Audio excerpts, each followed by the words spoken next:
This is the Nerf Nuke. Yup, it's the same one that you remember from that Thinkgeek video all the way back in 2014. And I know what you're thinking. Hang on, does this thing work? It does, but we'll get to that in a minute. But hang on, you guys just saw this thing go off, so let's back up a little bit and go all the way back in time to April Fool's Day 2014, because there are quite a few questions that I need to answer about this. What is this? Is it sponsored by Hasbro? Is this the one from Thinkgeek? How does it work? Let's figure out how we got here first. Once upon a time, there was an 8-year-old Tessera from Tessera's Nerf room who was simply browsing the internet because he had nothing better to do when he came across a video unlike anything he had ever seen before. It was titled Nerf Nuke by Thinkgeek.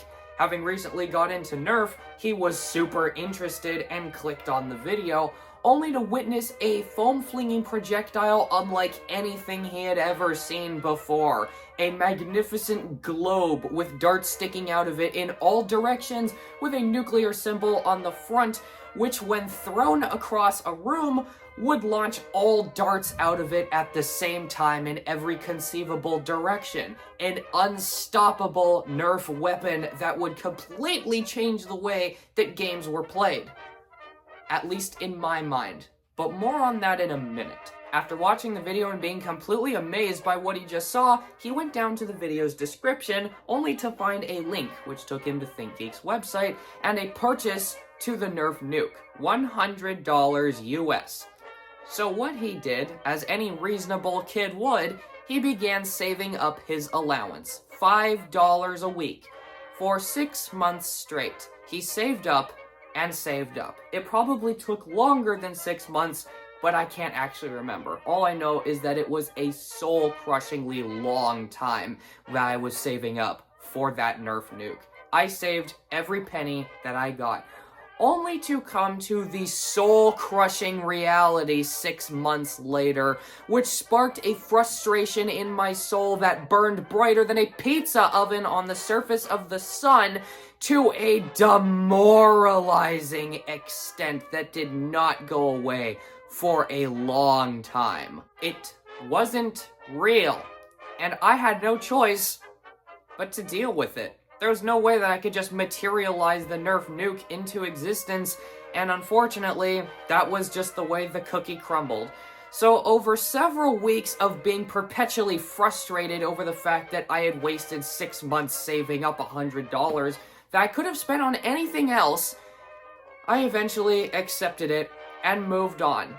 But that image of that Nerf Nuke stuck in the back of my head for years. Up until today, actually. I never forgot about its existence, and I always remembered how frustrated I was when I realized that it didn't exist and I couldn't get one.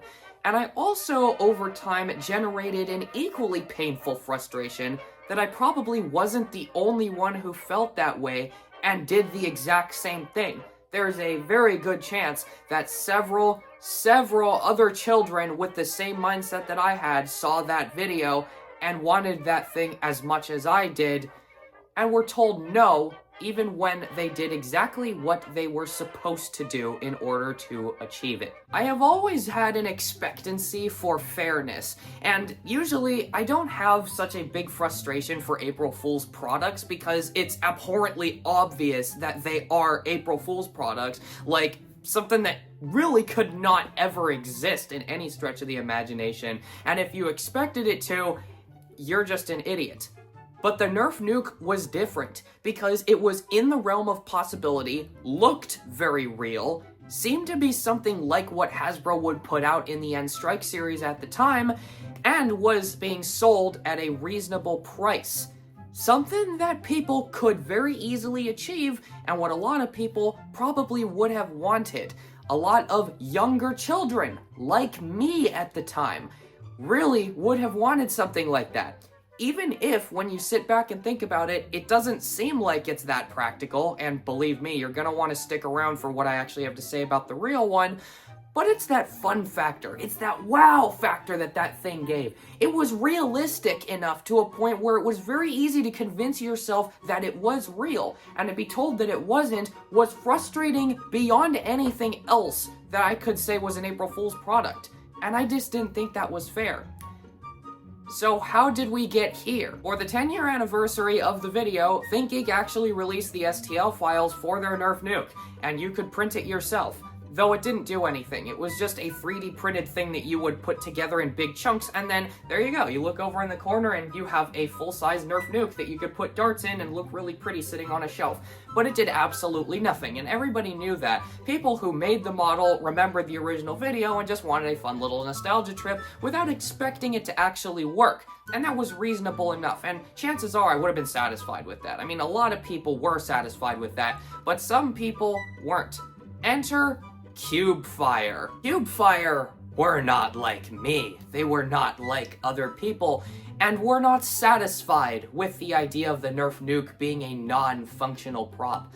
So they went through the indescribably complex effort to completely reverse engineer the STL files provided by Thinkgeek and redesign them from the ground up to make the Nerf Nuke into a functional prop. And the prototype that they created, the one single prototype, was listed on their Etsy page for $280. And there I sat seeing this thing for sale, yet having insufficient funds to purchase it.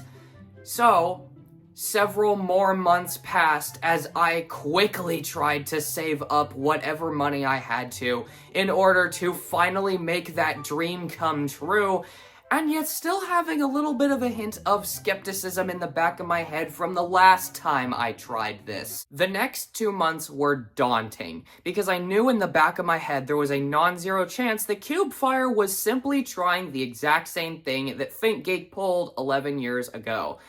But I didn't care because, in my mind, it was worth another shot anyways, and in due time, I did save up that money and clicked the purchase button. And what followed was this. I have no comments. We just kind of got to get through this because I want coffee. Like, we did it like this. We did it the stupid way. Do you need a knife? No, I think this will work. It won't work. I need a knife. I mean, no, I gotta go from this way. This is very helpful. Oh, there we go. I finally got it. No, I refuse to accept help. That requires effort. I am allergic to effort. You know this. I do know this. Let's build it. Watching you struggle with this is so funny.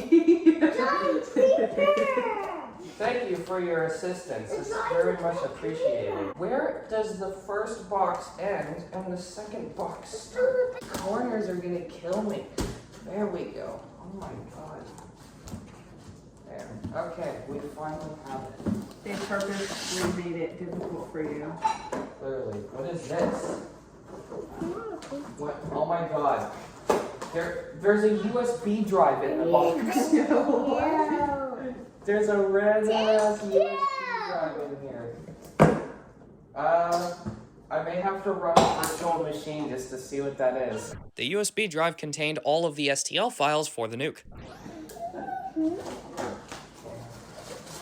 Oh my god. Is this it? Oh my god!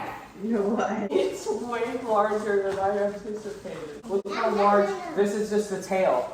Oh god. Oh my god. What the heck? I guess it's a good thing you used the scissors. Oh my gosh, that thing is huge.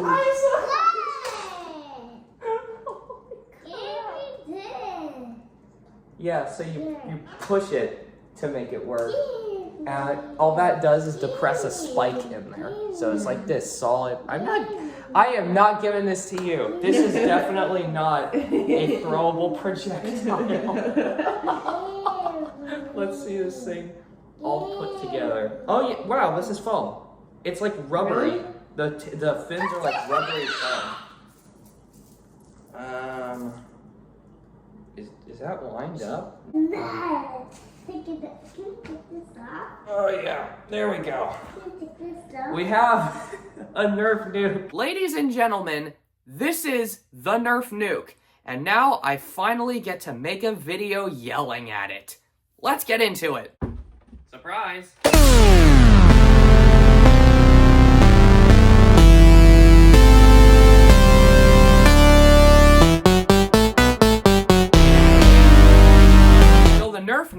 is a 2014 conceptual release out of Thinkgeek and a 2025 practical release out of Cubefire, meant to look like it came from the End Strike series. And it is a very interesting device, because there really isn't anything else like this. Even Joel Creates' version of the Nerf Nuke isn't anything like this, and is a far more elaborate model that isn't really realistic to what a Nerf Nuke would be like. This makes sense for what a Nerf Nuke would be, and there's quite a bit to go over, starting with the design. It looks amazing. It looks absolutely ridiculous in person. This thing is enormous in scale. It makes the Titan rocket, the largest projectile that Nerf has ever made, look minuscule by comparison. Comparing these two together is comical in scale, because while they're about the same size, in terms of the overall size of the Nerf Nuke, it is way bigger than even the Titan rocket. This is what a lot of my old friends used to call the nuke in the Nerf world, but this thing just completely smashes this to death in terms of scale. And that is very terrifying when you consider that this is designed originally to be a throwable projectile. But more on that later when we talk about how it works. Realistically speaking, it looks exactly like the original Thinkgeek model with a single detail missing. There are no Nerf logos on the bottoms of the fins, and that is for a very important reason. This isn't an actual Nerf product. This is made by third-party companies, so putting Nerf's logo on them wouldn't benefit anyone other than just getting a massive lawsuit dumped on their head. Because this is the most dangerous Nerf projectile I have ever seen. It still isn't as dangerous as the Gnarl. Or maybe it is. It's kind of hard to decide, but more on that later. And absolutely, when you fill this thing with darts the way the original model was meant to look in the video, it looks incredible in person.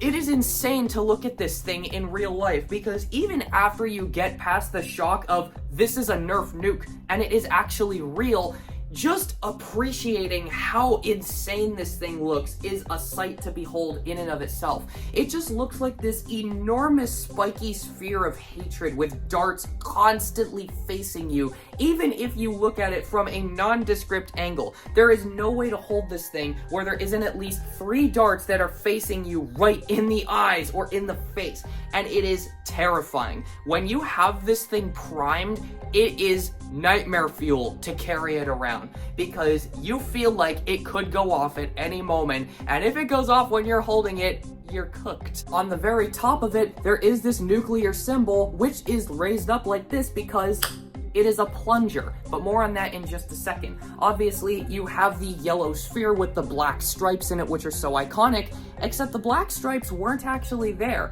If you guys have been watching my channel for a little while, you'll remember that I had a painting stream where I was also doing a Q&A. I was painting the black stripes onto this off to the side, just out of view of the camera, because I didn't want to give away the surprise that I had this thing yet, but I also really wanted to get these black stripes painted on before I took it to a game the very next day. So that's what happened. And then past the gigantic soccer ball appearance of the top half, the bottom half consists of this large conical base with 5 massive fins sticking out of it. And you'll probably notice that all of this is 3D printed. Obviously, it's 3D printed. You can't really just manufacture this thing out of the blue. And really, the way that it is ergonomically designed and like the appearance of it makes it impossible to actually manufacture if it were to be properly manufactured. But I'll get into that later. The point is, it looks very good. And I love the appearance of this thing. It is so Hasbro in like 2013, 2014. It looks like something that they would put out back at that point in time. And honestly looks like something they could still pull out today, but if it had N-series darts sticking out of it, even though realistically speaking, Hasbro would never make something this cool nowadays. But it's at this point in time that I have to lay down an unfortunately depressing fact. This thing suffers from a horrific case of Dart Zone Villainator Cylinder Syndrome. Yeah. Yep. There we go. There we go. Oh yeah. They just keep coming. Oh yeah, they just keep coming. Yeah. Darts absolutely do not have any form of seal on this thing. But even without all of the darts in it, I would argue it still looks really, really good. And it looks a lot more proper like this. Like, this is what it would look like if you pulled it out of the box. Though it is really filthy. I don't know what is going on here with, like, that. That's stained into the painted filament. I did clean this thing off when I got it, just in case, but it just looks like that. On top of that, there's also a lot of scuffs. Though the creator did say they tested this by dropping it several times, and that makes a lot more sense why it's all scuffed up. On top of that, the way this filament works is very weird. It's very rubbery and kind of plushy to touch. So it's kind of soft to the touch when you hold onto this thing, no matter how you hold it. And it does have a very interesting effect in this state, because you have the core, which is red, and then an outer shell, which is black, and then a surface cell, which is yellow. And if you look at any of the barrels, you can see those three colors looking with each other, and it looks really, really cool and very frightening. I love it! I don't know how to talk about ergonomics because it does not have a grip. But what I can talk about is the weighting. This thing weighs about 4.5 pounds. And when you fill it with darts, it honestly goes up to 5 pounds. It is heavy and it is dense because this thing is meant to be robust so it can take extreme abuse. To throw it, to drop it, to do whatever you want, to just toss it around like it's a freaking beach ball. This thing can take it. It is meant to be damn near indestructible, except conveniently the only part that has seen a lot of issues is the most crucial part of the thing's mechanism, but I'll get into that later. The point is, it is solid, heavy, and it is meant to be thrown. The original video showcases it being thrown across an office space. And if you throw this and it hits somebody, it will knock them out. It could kill someone. If you are not responsible with this thing, you could absolutely end someone's life with it. And that's probably a big problem. But regardless, let's talk about how it works, because that is probably the most intriguing part of all of this. It doesn't use any form of air propulsion mech like you would expect, like an air tank like the Titan ASV-1, or even something like a long shot where you prime a spring back by like pulling this thing back and then pushing it back in to prime a giant spring or several tiny springs that go into each individual barrel. It is a way simpler mechanism, and it's comical to think that it took this long to come up with it. It's called carbon dioxide. Let me demonstrate. So first, you take this and you unscrew it. The entire bottom half of this thing comes off like this.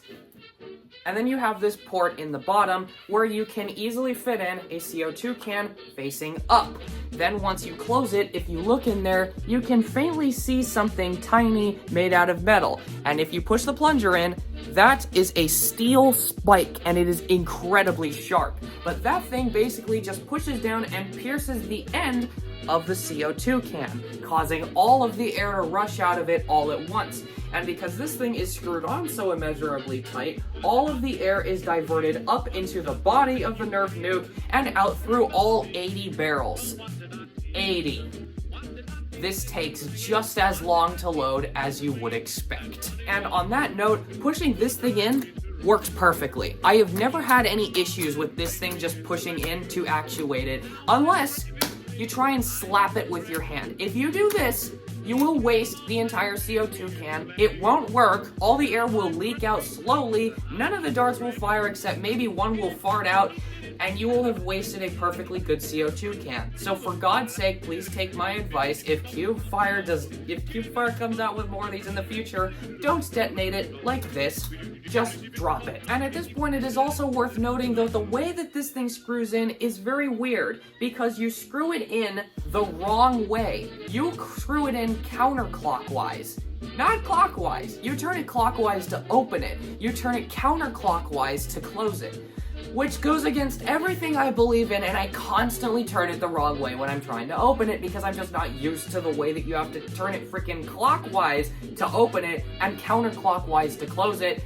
That might just be a me thing, but I think it's really get really weird. On top of that, because these fins are so large and they are very flexible, they're meant to be flexible so that they can take a beating without breaking or snapping in half or anything like that. But it's kind of hard to get a grip on this thing. You kind of have to make a claw hand and divert your fingers into each of these channels between the fins in order to get a grip. And even then, it's never that good of one because of how large the base is, how far the fins go. There are several different ways that you can do it. You can also just kind of try and do this. These edges made out of this black filament that stick out a little bit do offer a little bit of grip for you to hold on to screw it in and unscrew it. But really, you also have to remember that this design was never meant to be used as an actual prop. It was meant to be a static prop that looked really cool and got people to click on the video, which definitely worked. But in terms of practicality, this design is abysmal. Let's consider this for just a moment. If this thing was real and you were to drop it onto a surface,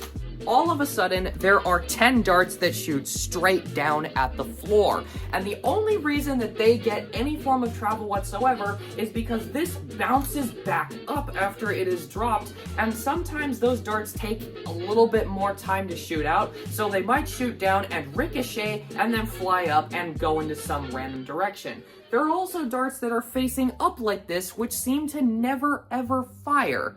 I don't know why, but in most of my test drops, I haven't gotten the top row of darts here to ever fire. And then you have these darts around the equator. They are all varied in some oblong and strange direction, and most of them don't go where you want them to. And if they do, it's with a comically small amount of force. The only thing this is actually practically good at doing is giving a shock to whoever is standing next to it. Because in all 5 of my test drops, and I've actually dropped it more times than that. Realistically, I've dropped it 8 times. I have never been tagged by it. Once.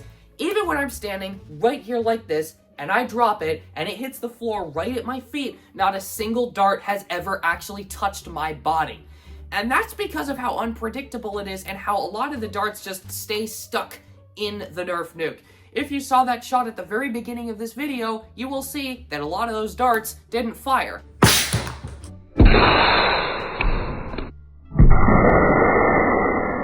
CO2 is inefficient for this. It is expensive, and it only gives one shot when you actually put a CO2 tank in it, and most of the time that shot is going to prove to be entirely ineffective because all of the darts just kind of fart out in every direction and then flop in the general area of where this thing lands. They don't shoot out with a consistent FPS, and even if they do shoot like hard, it's going to be 1 or 2 darts that shoot really hard in one specific direction, and that doesn't guarantee that they're going to hit anybody. Most of the time, even if you're standing right next to the nuke or even sitting next to the nuke where it falls right next to you, there's a good chance that you'll be completely fine and you won't have any darts tag you at all. Which kind of defeats the purpose of this, right? Now, I do have to give credit. This is still the first prototype. This is the only one that actually works, and it is the first time that a Nerf Nuke of this design has ever shot a dart in the first place. So the fact that it shoots darts at all is already impressive. And I'm not gonna dock Cubefire points for making it so that every single dart doesn't always fire every single time. That's inevitable. Even Joel Creates his Nerf Nuke doesn't fire every dart out of it every single time. They have issues and inconsistency problems, and considering the fact that this thing is just falling and hitting on impact and then firing all the darts, and it's powered by such an archaic firing mech, never in a million years would I expect every dart to fire out of this thing. But this is still something I have to mention regardless because at the end of the day, it is still meant to fire darts. This here is meant to fire darts, and it doesn't do so very well. So let's see it fire darts. Now, before we can actually show the thing firing darts, we have to put darts in the Nerf Nuke. And I think that everyone who has always seen the original Thinkgeek video has always had the same question. How long does it actually take to fill all 80 barrels with darts on the Nerf Nuke?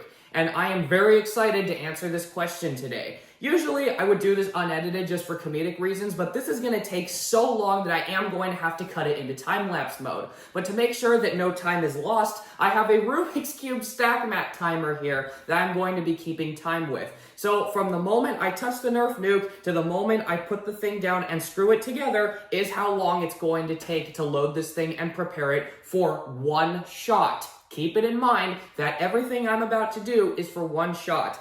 So with all that said, let's get started.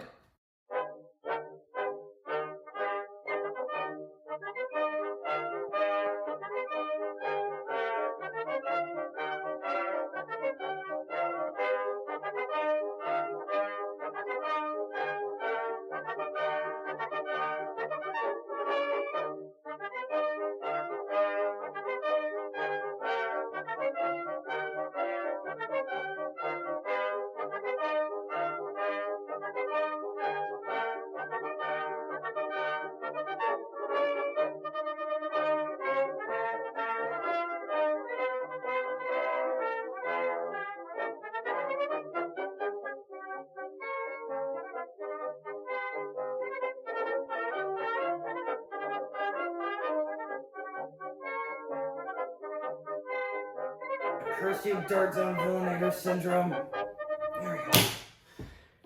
3 minutes and 38.88 seconds. So, I was rushing that. And honestly, I probably could have rushed that faster than I did. But if you speedrun it, you can get it loaded and prepared for a shot in just under 4 minutes. That is agonizingly long for a regular Nerf blaster. But honestly, it's way faster than I thought it was gonna be for this. Now let's actually see it fire. 3, 2, 1. That didn't work at all. You know what?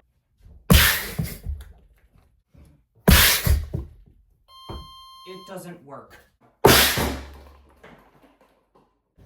If this one doesn't work, I don't know what I'm gonna do. I can't keep wasting these. This one has to work. I don't know what's wrong with it. What am I gonna do? Why does it keep doing that? Why won't it launch? Oh my god. So when you sit back and you think about the Nerf Nuke, it is one of the most pointless items in history because it takes way too long to load, it is expensive to fire using a CO2 cartridge, or in the effect of Joel creates as one, it is even more expensive and even more of a pain in the ass just to get prepared for a single shot. It doesn't shoot darts efficiently, and it can be fragile on the one thing that it shouldn't be fragile on, because if you've noticed, the plunger is slightly bent out of shape. And even if I screw it in, like, all the way like you're supposed to, it's still kind of bent out of shape like that. And that's just from me dropping it the way that it's supposed to be dropped. It is extremely unsafe to throw this, and I cannot stress enough that if this thing becomes created again by Cubefire or by anybody else, and y'all purchase this, do not throw it ever. Don't throw it at people, don't throw it in a Nerf game. If you use it, be very cautious, make sure it's level, hold it about 3 to 4 feet up, and let it go. The second it drops, back away from it. Because another thing that I have yet to tell you is how aggressively the CO2 rushes out of this thing. It is actually like, it could make you sick levels of CO2 that come out of this all at once. And you can see the burst of CO2 in that beginning shot and in every other video of this thing firing, because that is how much of it comes out all at once. So breathing too much of that in is a very bad idea. So get away from it, make sure it's been set off in a ventilated area, wait for the CO2 to clear out before you go and retrieve it, or hold your breath, then drop it, and pick it up, and then rush out of the area as fast as possible before you take another breath. These are all things that you really should do if you plan on using this in any form whatsoever. If you want to use it in a Nerf game, make sure everybody knows exactly how it's going to be set off, and make sure that everyone is okay with it first and isn't prone to getting sick or coughing or anything like that from CO2, because it is genuinely that dangerous. It's really dangerous to set this thing off. It really can be. If you're not responsible with this, it can be lethal. But it's also amazing. The fact that this is here is insane to an indescribable level. It's something that I wish I could tell you guys years ago. I waited so long to be able to hold the Nerf Nuke in my hands from that first conception of watching that video up until I unboxed this thing a few weeks ago. I cannot believe that it is here, and the fact that I have it is a privilege that I don't think I can really express through the English language. I don't think it's sufficient enough to describe how grateful I am that I managed to get my hands on this when I did. And here it is, the Nerf Nuke. Is it perfect? No, it has a lot of problems. But most of those problems either come down to just being responsible with it, or are arbitrary issues that could be fixed in later revisions of it further down the line. And aside from having the Dart Zone Thunderbolt or Dart Zone Villainator, I meant syndrome of darts just falling out of it, it is a functional Nerf Nuke, and you could use it in a game if you do all the right things and are very careful with it and very aware of how dangerous it could actually be. So with all that said, here we stand right now.